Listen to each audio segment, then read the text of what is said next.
Welcome to the S2 Cognition podcast. S2 is the official cognitive evaluation in sports, from youth to pro, where athletes and coaches build to win. Welcome back to the S2 Cognition podcast. Today, we are bringing you an awesome conversation with New England Patriots offensive tackle Calvin Anderson. Since going undrafted in 2019, Calvin has played in 46 NFL games, and throughout the episode, he lays out his journey up to this season. He dives into the mental and physical challenges of playing on the offensive line and the importance of quick reactions and decision-making. Anderson also highlights the value of understanding the scheme and the ability to isolate and focus during high-pressure situations. We then discuss the value of on-the-fly thinking and reacting amidst conflict and how it sets players apart at the highest level. Finally, he discusses how quantifying and identifying these skills allows coaches to assess players and then coach them more efficiently. For those that are new here, welcome. We're excited to have you today. And for those that are returning listeners, thank you so much for your support. To help us continue our growth, we ask that you subscribe, rate, and review our show. Thanks again to Calvin for taking the time during his insanely busy NFL schedule. We hope you enjoy Calvin Anderson. Calvin, man, New England Patriots offensive tackle, thanks so much for joining us today on the podcast. Before we get started and we get into our history, I'd love for you to just let the audience know your journey is really unique to get to this standpoint and where you are. Can you let them and fill them in kind of on your journey? What I know we met right in the pre-draft process, so maybe start from then to where we are and just your journey and how you became an offensive tackle in the NFL. Yeah, of course, man. So I guess I won't start with it was a long summer day and No, it's no. So yeah, man, I'm from Texas and that's obviously the time that we got to meet. I was just getting done with my last season at the University of Texas. Hook 'em always. Okay, And all right. won the Sugar Bowl that year, beat Georgia. It was a great time. And I was starting my training in California for the draft. I was prepping. I trained at Exos, and I went to the NFLPA bowl game, which was great. Loved it. And obviously that's where we got connected. Got to take the test. It was one of those tests. We have so many things we have to do. You have to interview for the teams. You got to take tests, and they want to pull and prod on your body. And so I forgot actually for a long time that I had taken this test. But anyway, went on to go undrafted, which at the time I was very upset about, but ended up playing really well my first preseason with the Jets and signed with the Denver Broncos to the active roster as a rookie. Then I was it was kind of like a redshirt year for me. So college-esque. I was on the active roster, but I was inactive every game. But obviously, they saw something in me. I had a great O-line coach when I was with Denver. His name's Mike Munchak, Hall of Fame player. Still talk to him to this day. Great guy. So I spent the next 2 years. It was a 2-year deal. I was signed to the Broncos, and then I re-signed a 1-year deal, and then I re-signed another 1-year deal, which was my prove it deal before unrestricted free agency. Played well, and signed in the off season of 2023 with the Patriots, and so that leads me to where I am here. As you guys will know, I breezed over some serious bumps in the 2023 Yes. season, but we made it to where we are today. Feel free to talk about those bumps because I think that adds to your character a little bit too of why you are who you are and how it makes you special. Yeah, no, Sorry, I don't mean to prod here. no, it's not problem at all. It's true. 2023 was a challenging one. So I signed a 2-year deal with the Patriots, and there's different tiers to contracts. So there's like starter level contracts. There's a whole range of prove it deals. Some of them are multi-year, and some of them are single. And then there's really like the veteran or minimum deals. And so I was in that middle category of kind of trying to prove it because they had seen that I could play, but I hadn't played the whole season because I was behind somebody when I was in Denver, who happens to be my best friend's name is Garrett Bowles. And so when I came here, I had all these aspirations of what I was going to do.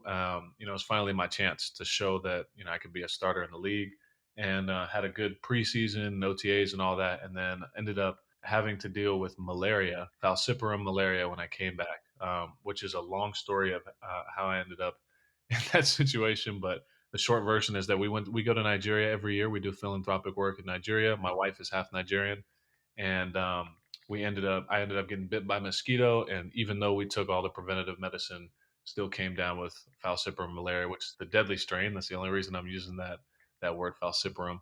And so came back to Boston, had to go to the hospital, 108 fever, spike, almost died, internal organs failed, parasites spreading through the body. Um, was very, very blessed that my wife took me to the hospital because I obviously did not want to go. It was a week before training camp. Thought I didn't have time to be sick. So my wife saved my life again. And I was blessed, man. I recovered. The medicine worked. I was able to make a full recovery, but I missed all of training camp. This was right before training camp that this happened. I missed all of training camp. Actually, still ended up coming back and starting the first two games. Um, but I wasn't fully recovered, and I knew that. But it was tough not being on the field with the guys. But we endured that year, as difficult as it was, and I ended up making a full recovery. Body's good, no parasites, no malaria in my body anymore, and now it's 2024. This is last year of my deal, contract year, also year six, and I'm feeling the best I ever have. So I can't wait. This is a big year. I know the future conversation of what I'm about to ask you is going to pale in comparison to the experience that you just described. But okay, so we meet at the NFLPA game. I think it was Tom Robinson who snagged you and brought you in at the time, and he brought you in, a good friend of the pod, Tom Robinson, and you tested and then left. And this was 2019 PA game, which doesn't exist anymore. That's not even a pre-draft process for any player. They took that away this past offseason. So that game doesn't even exist anymore. But we met there, and then fast forward 5 years, you were with Excel Sports Management, which purchased Rep One, who we have worked with for many years. One of my favorite agencies that we come into and get to test their guys' pre-draft process. They are phenomenal. Yeah. And I see you sitting over there while we're pre-draft testing their, you know, their guys who are just unbelievable prospects that came out of this last draft. And I said, "Is that Calvin Anderson?"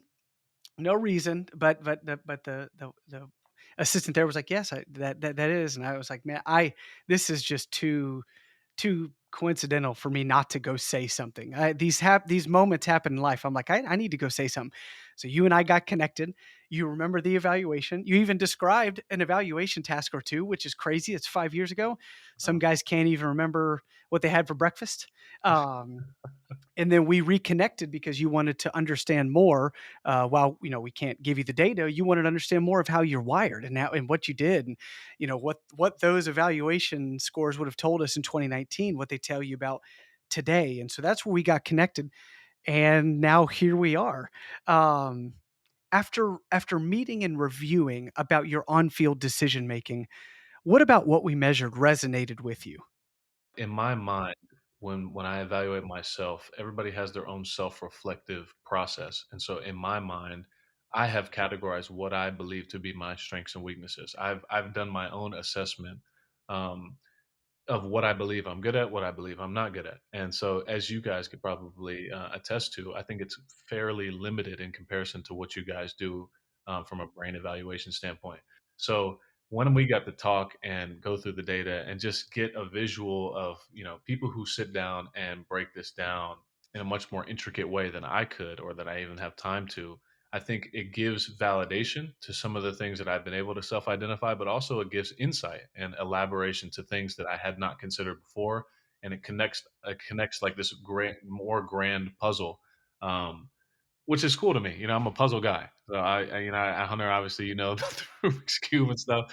I'm a puzzle guy. So to me, it's so fascinating to now put these different pieces together, some of which I was aware of, and some of which I wasn't, to try to get an understanding of who I am when I'm on that field. So that's why I'm so excited, even though we're having this discussion right now, because it was very enlightening to me. Very enlightening. You said something there, Calvin, that is so important. There is a big difference between the thinking that happens off the field or even pre-snap at some level where you don't have a lot of time, but you've got several seconds Mhm. versus the processing, the reactions, the decisions that happen once that ball is snapped. That is the difference that S2 is trying to capture is what happens when you've got to make these split second most of the time sub-second, sub-half-second kinds of decisions. Now you're on the line. Things happen fast. I do. Bodies are moving fast. You got to see things, process, improvise, react, counter react. Give us some insight into that, the speed of the game at the line of scrimmage, where the trenches. Yeah, the trenches is right. I think so many that have come before me will explain this in different ways, but when you play up front on the line of scrimmage, everything happens fast, man. And not only does it happen fast, but you have to be able to call upon different parts of your body in a split second to be able to react. So one part of it is thinking and how quick can you assess the situation you're in, but then you also have to have the ability to then kick in whatever part of your body needs to move in the most efficient way to protect the quarterback in my case. And on the defensive line case would be to get to the quarterback.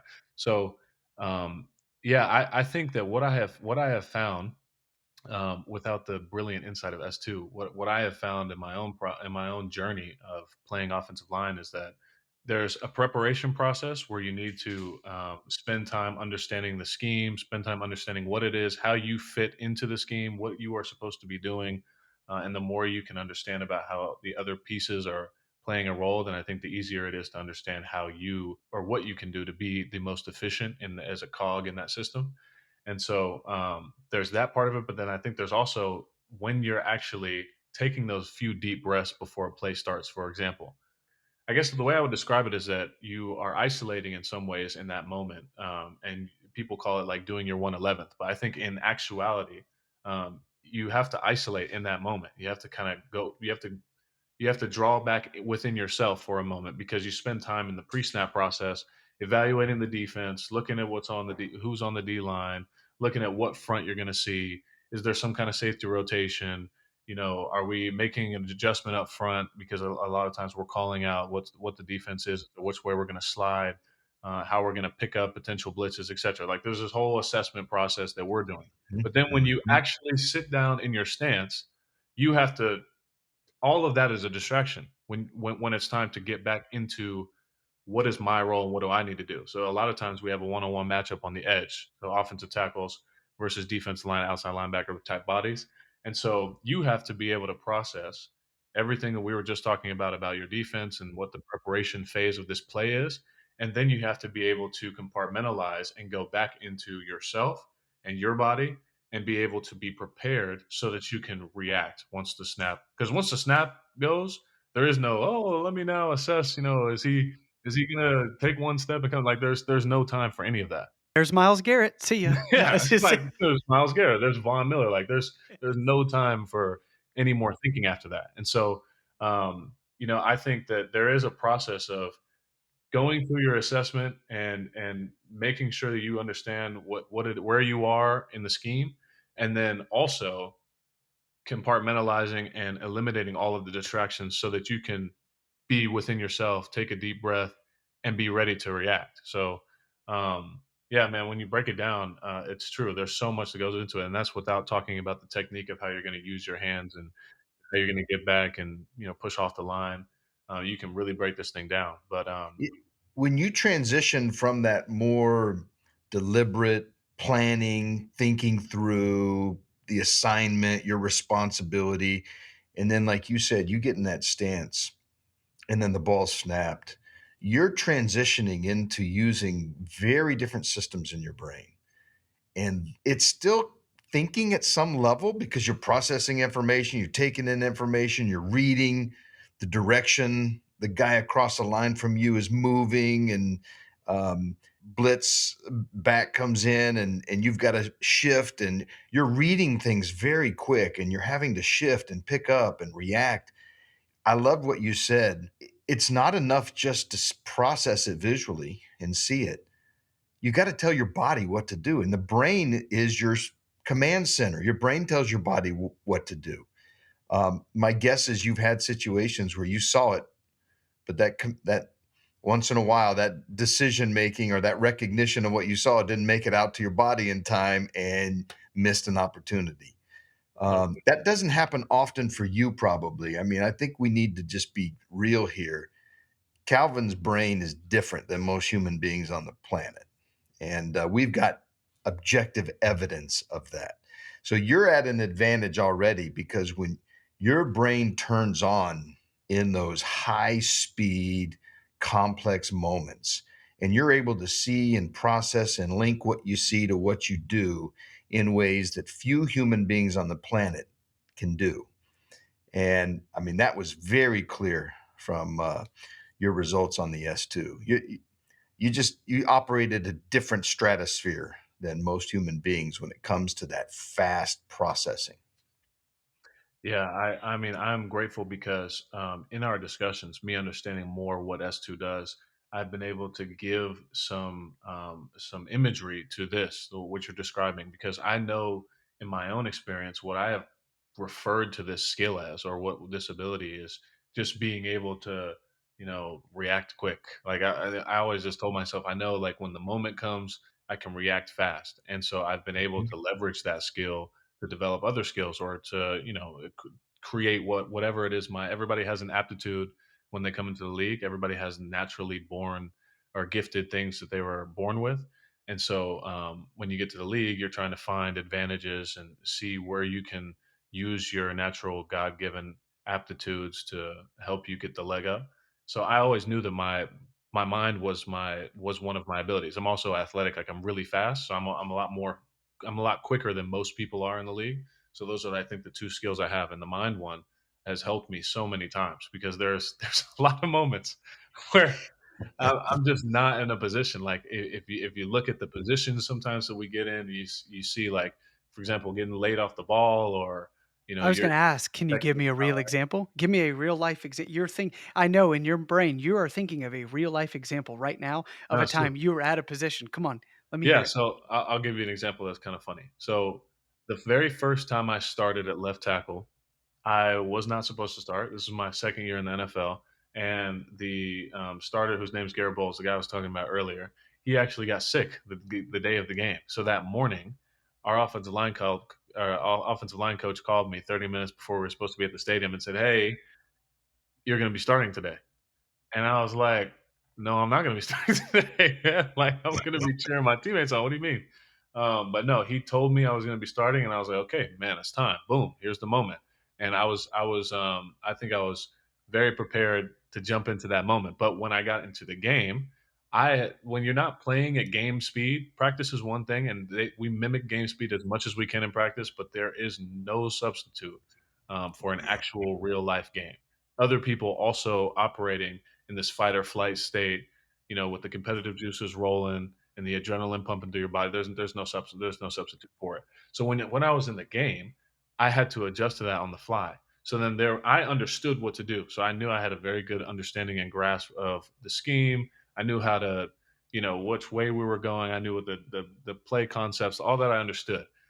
What I did not fully understand is how fast some of these players are that are coming off the edge. And so, like, you're doing the best you can to adjust. But I remember we were playing against the Panthers, and the Panthers have a very, very talented defensive end. Um, and so he was coming off the ball faster than most people had ever seen. I got the benefit of practicing against Von Miller, but even Von in the game is a different breed. And so um, I remember there were times where I was in the midst of a play, and I would, for example, step back, and I realized, oh wow, he's actually a step or two ahead of what I'm used to seeing. And so without being aware of it, sometimes even I would feel my body adjusting, and I knew it was because of this reaction, this in the middle of the play, split second ability to react, so that I could feel my body sometimes putting myself in a different position. Sometimes it would look crazy. Like, we'd watch film and be like, "What are you doing here? Like, How'd you how are you doing that?" But with athletics, where I would just be contorting my body in weird ways just to get the block done. Yeah. And Hey, man, he didn't get the quarterback. That's all that matters. Right. didn't Hey, hit the hey, quarterback. I didn't it give up didn't a look sack in the game. pretty. Right. Right. That's Right. Right. exactly Right. what happened. No sacks given. Yeah, still Yeah. no sacks given, man. So, yeah, I mean, this on the fly thinking is, I never fully understood it. I didn't have a good grasp of what it actually was when you break it down into all its pieces. But there's no question that I have countless examples of how it's helped me in games, helped me tremendously. That on the fly thinking, when you have a lot of these resources at your disposal, that's when they get challenged, right? When the speed and complexity of the game is at its maximum.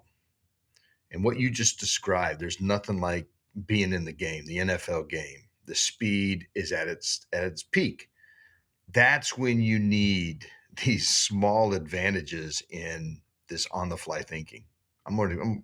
He coined that. I like that, on the fly thinking, this fast processing. And my guess is that you probably played with guys that were physically talented, athletically gifted, that just couldn't kick it into that extra gear in terms of the on the fly thinking. And that can be a huge advantage in your case, where you were able to adjust very quickly to the speed and complexity.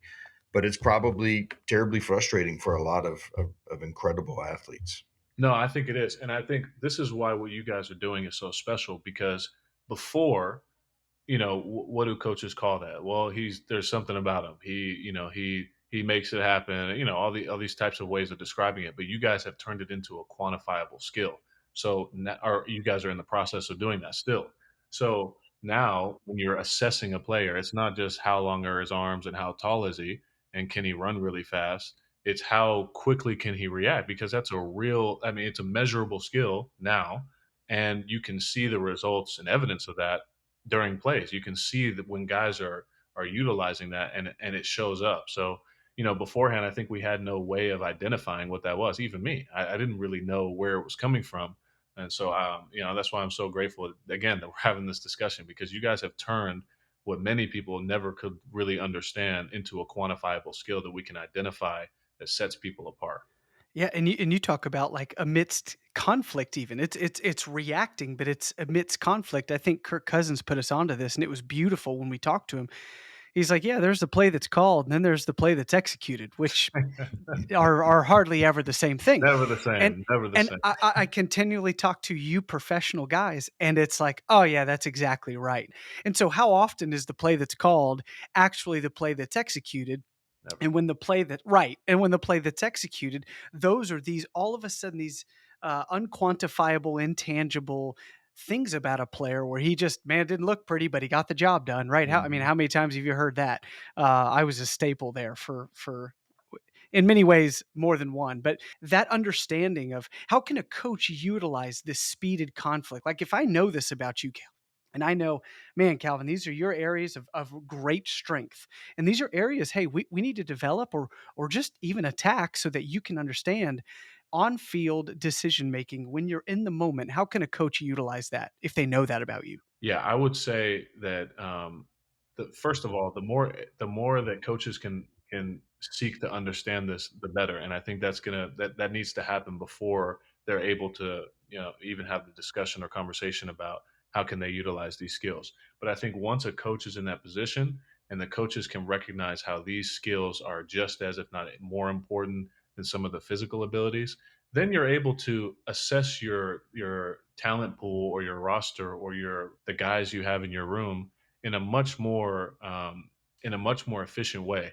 Here's what my guys do well. Like maybe we have a bunch of guys who can think on the fly really well, so we can put them in those situations that other people won't excel in, and that gives us our edge. For example, or we know that these guys can't handle these situations well, so we know we need to avoid creating these pressure type situations so Mhm. we can prepare for that. And that's what coaches do such a good job of. They game plan all week. All week they game plan, they game plan, they game plan. And Mhm. so now you're giving them more resources to game plan even more efficiently because they know their players just that much more. So I think what we get on the other end of this is a much more competitive product because now you have teams that are truly separating themselves from other teams. So you don't have everybody looking the same because you have everybody's different. So now that you guys are peeling down the layers of how different people are, and then putting it in a way where we can tangibly take it in and understand it, then people can use that to subjectify their offense or subjectify their defense and make it truly theirs. And I think it makes the game more personalized, the teams more personalized. Yeah. Um, think you just end up getting a better product on the field. Gosh, I love the way you're describing that because that's how we think about this. So we get asked once in a while, right? Can the guy process or not? And we just shake our head and say, no, it's not about can he process. Every athlete out there has a brain, Mm-hmm. right? It's how does this athlete process? That's the question.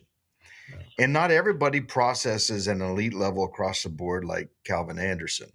Okay, unfortunately. But some guys may have some very specific cognitive strengths Mm-hmm. that for their position or the way you're using them in your scheme or situationally, they're just built for that moment and for Yeah. those opportunities. But they might have some other areas of their thinking where that's going to lead to some inconsistencies. They might be vulnerable in making some mistakes, some mental mistakes on the field. Understanding how they process both the things that they can process at a very special way and the areas that might lead to some inconsistencies put you in a position to get the max out of that athlete. And how many players, just because the way they're wired, have not been given a chance, because they didn't have a good understanding. They attribute it to, he doesn't care, he's not working hard, he's not putting in the time. Gosh, I think if we have a better insight into the unique ways that every athlete is wired, it puts you in a position to be able to stop assuming all these other explanations and really dig in and say, how do I get the most out of this athlete? He's here for a reason. How do we maximize his potential? Yeah, man. I couldn't agree more. It's funny. I feel like I can talk about this with you guys all day because, I feel like when you are going through the draft process, for example, you have alignment, and alignment is not as strong. And that's very easy to see. So everybody understands, okay, he needs to get stronger. So then when he gets into he might have been a great player on the field, but we understand one of his weaknesses is he is not as strong. And so when he gets into an NFL building, they're going to get him on a strength plan. Like they're going to start Mhm, working on his mhm. weakness so that he can become strong. So then if you can understand in a pre-draft process, for example, okay, this guy processes in this way, not like you said, oh, he doesn't care, and we simplify it. No, let's understand this. He processes this well. He doesn't process this well. Then you really know what you're getting. Like and it only helps. It only helps the players. Excuse me, the teams that are drafting the players. It only helps them because now it's. I was just thinking of an educational example. Like when you're a little kid, and I was always really good at math. For example, when I was young, and so I would come off to some of my teachers like I was really bored, or that I didn't care about doing work because I wasn't, you know what I mean? Like I wasn't getting the stimulation I needed. And so luckily Mhm. my parents put me in those gifted and talented classes, and then I was able to flourish more because I was having more stimulation, for example. So now as a teacher, if I'm trying to figure out, okay, well, what's the best way for me to get the most out of my students? Well, I think more understanding about how they process would be exactly what I need. So my hope would be that in you guys' journey to making this more and more mainstream and more taken on by teams is that they would see it that way as a tool for them to not only make their team better, but understand the players that they're bringing into their building so much more. Yeah, let's efficiently help this player and maximize what he can do extremely well to help this team reach a goal we're trying to all reach, right? We're all rowing the boat the same direction. How do we do that more efficiently? No question.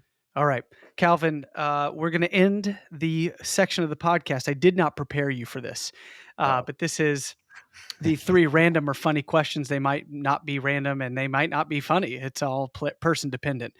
So, in my limited experience in a locker room, but also hearing guys in the league, right, current, former, people that report close to the league, everyone says that offensive linemen are the funniest.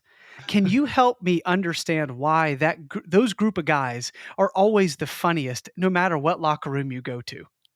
well, before I start, I'll also say another stereotype for offensive linemen is that we're the smartest. So both of those things I think hold true.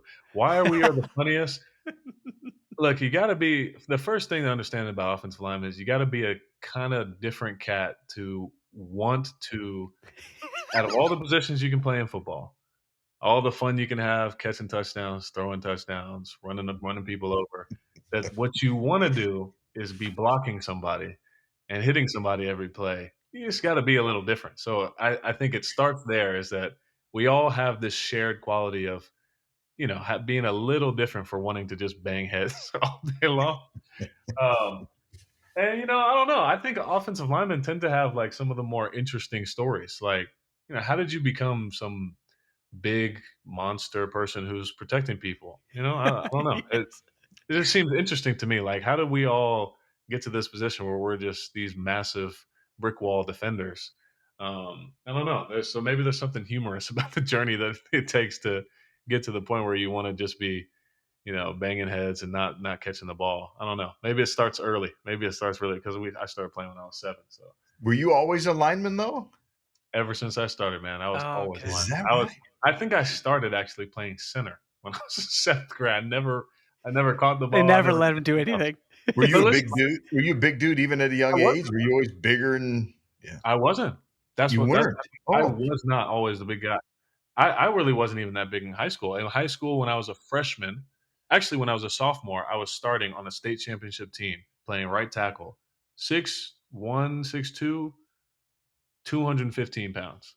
215? 215 starting in Texas. No, sir. It's like, what? Where No, does he come sir. from? Yeah, I don't know, man. I don't know. I I think do have a theory, though. I do have a theory. I'm I all ears. think because you guys have to be one of the most egoless positions because of what you described, Mm, I do think you guys don't take yourself too seriously. I do that's think you fairly fair. understand what you have to do as a team. You guys work as a unit, probably more than any other unit. You guys don't take yourself too seriously. And it's just, hey, this is our job. We may not get the glory. We might get a nice watch at the end of the, I don't know. That's what Emmett Smith used to do. I don't know if they still do something like that. But I do believe that that's part of this process of, hey, the ego here isn't as, whatever it is, man. I'm just bootstrapping it up, lunch pailing it to work, and let's protect our guy back there. Yeah, it's certainly true that the egos you got to leave the ego at the door when you're playing offensive line because I mean they always show highlight reels of us looking crazy and us looking funny and be laying on our backs doing funny stuff. So that probably does have something to do with it, man. I don't think you'll find many old linemen carrying around an ego. Right. Okay. Question two. Your initial reaction to hearing that there might be 18 regular season games is what? Yeah. Okay. That's all. You don't have to say anything. I got it. Man, great for the fans. Great for the fans. Okay. And what is one thing, if you could or get a chance to, that you would get to fight in fight for in this next CBA or collective bargaining agreement? What would be something you would fight for? That's a great question. I think outside of the obvious answers of continuing to fight for more revenue for the players, I think that I am a supporter of as much as we can um, helping to establish more of a system for players who transition out of the league, like once they're done. Mhm. I think we are doing some of that, but the more we can do, and I think the more we can do in a personal way, the better. Because a lot of guys, when they go through the NFL, they have a lot of things that they go through that they never talk about. And once they leave, they still carry those things, and then they're cut off from those resources. At least resources to the same level. When you're in the NFL, you have every resource that a team can offer because they want you to be playing on Sunday. But the second that you're no longer providing them that value, I think that those resources being cut off, it's tough for guys to navigate. So I would be really helpful, or excuse me, I would be really supportive of anything that we can do, anything that we can put in paper in an agreement, just to help guys when they get out. Because Hmm. I know it's difficult. I've seen many guys like just lose their sense of identity and all that. And I Mhm. think they don't know exactly where to turn. Even if you tell them like, "Hey, just reach out to someone," I don't think they know exactly where to turn. And maybe it starts earlier, but the more we can help the guys so that they can transition out and be regular people, I think the better. Because it's hard going from superstar Superman to feeling like you're a regular person. I think that's really difficult for most people. Most people that Hmm. go through that. Appreciate you Gosh, sharing. we've heard that from athletes. They've spent their whole life up until their mid late 30s Yeah. in a sport, but whether it's a baseball player, football player, and then they get out, and then what skills? How does this translate? What am I doing? Yeah. Searching for that identity post just devoting your life and every hour of your existence to this career. Yeah. Man, that's a great answer. I like that. You're right. Calvin, do you have anything before we roll here that you'd like to promote or just say, parting words? No, Anything on your end? I really just want to say I'm so grateful that we got to follow up. I agree with you. I think nothing happens without a reason, and I think there is definitely a reason that you saw me again in California a few months ago. So I'm I'm like, so of all players, last it's year's Luke crazy. Kuechly. Now It's it's Calvin crazy. Anderson. I'm like, I'm just going to keep going back there and just see who I can say hey to. Yeah, man. I'm so grateful. I'm really grateful for what you guys do too. So please, like, if there's any way I can be involved, let me know. I think it's amazing what you guys are doing. I think it will revolutionize sports in general, but it will start obviously with football. I think it will revolutionize sports. So I am a huge supporter, and I probably will be forever. Appreciate Hey, you saying that Calvin, so much. I just want to say this, man. This is what it's all about for us. It's, when you do provide an evaluation that's being used in selection and player development, it's easy to lose the fact that man, we care about people and we want to help athletes be successful. And so the fact that you were interested and engaged and means a lot to us. And your story, your examples, the fact that this resonated with you, and that's what it's about for us, is helping athletes be the best they can be with this part of what it takes to be an incredible athlete. Being a great athlete in anything, being great in anything is usually multifactorial. You got to have a lot of the physical, the athleticism, the technical, the tactical, the mental fortitude. This cognitive is the piece we're bringing, but it's just great to hear your story. That just fires us up. We've been talking about Calvin Anderson since you and Harrison bumped into each other. So, man, we Yeah. appreciate you, and we'll be watching you every Sunday here shortly. So, Of course, Well, man. that's I'm awesome. not just an advocate too. I am living, breathing example of what you guys are describing because I was undrafted. I wasn't the biggest, and as much as I think I'm very fast, I wasn't the most athletic. But I do think that cognitively I had an advantage, and that's how I went from undrafted to now year 6, still going. So That is current New England Patriots offensive tackle Calvin Anderson. Man, really appreciate your time. Love your story. Do not hurt yourself packing those boxes, okay? yeah, I won't, man. Light box. Thanks, Calvin. Thanks for listening to the S2 Cognition podcast. If you like the content we're putting out, please subscribe with that plus sign at the top of your app, leave a review about the episode, and share it with a few friends. You can follow us on Twitter at S2 Cognition and Instagram at S2.cognition. If you'd like to get in touch with the program or show, please visit our website at s2cognition.com/podcast. Thanks again for listening to the S2 Cognition podcast. I'm your host, Harrison Hunter, signing off for now. We will talk to you soon.